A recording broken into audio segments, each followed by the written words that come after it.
My next upload today is with regard to the individuals that have been highly intrusive and highly discourteous with regard to privacy laws.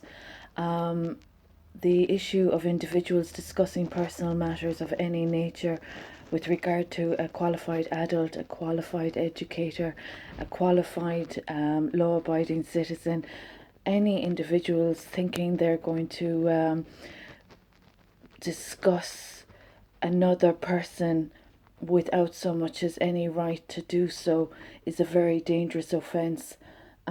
This is a factor in the offences that I'm experiencing of people being in my proximity and discussing matters that they have no right to be discussing.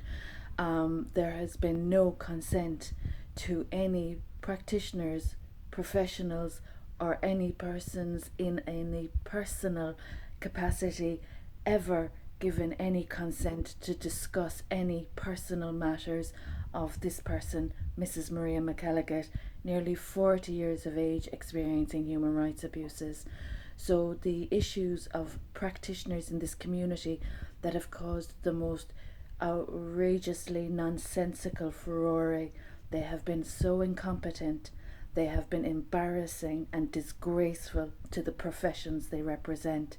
They have disrespected the codes of practice and principles. They have not paid their debts or their dues, and that is since 2006. So there are individuals. I live on my own. I'm waiting for the relevant ministers of the government to acknowledge the dues and entitlements that are automatically mine from my legislative input and my societal developments in this community and beyond. I'm awaiting the government to address the issue that there are entitlements of mine as an adult, qualified educator, and as a woman that has had an input in legislation and society, and as a sacred royal. I am awaiting the government to address the entitlements that I am automatically due.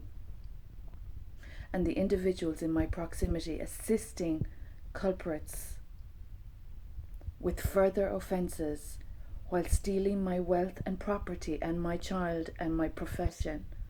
I hope the United Nations is aware of the very dangerous liabilities in this entire situation.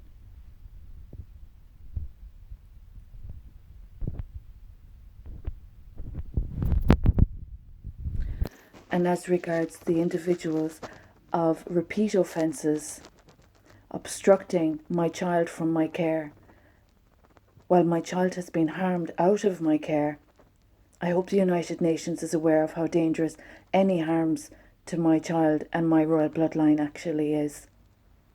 I hope the United Nations is aware of the liabilities that have been discussing what they have no right to be discussing. There is a very dangerous problem caused to women and children's rights as a consequence of these people unlawfully separating my child from me in 2017. They have exacerbated the problems and they have not addressed the debts that they owe me. And they have trespassed on the property that belongs to me. I would appreciate the United Nations addressing this very serious issue.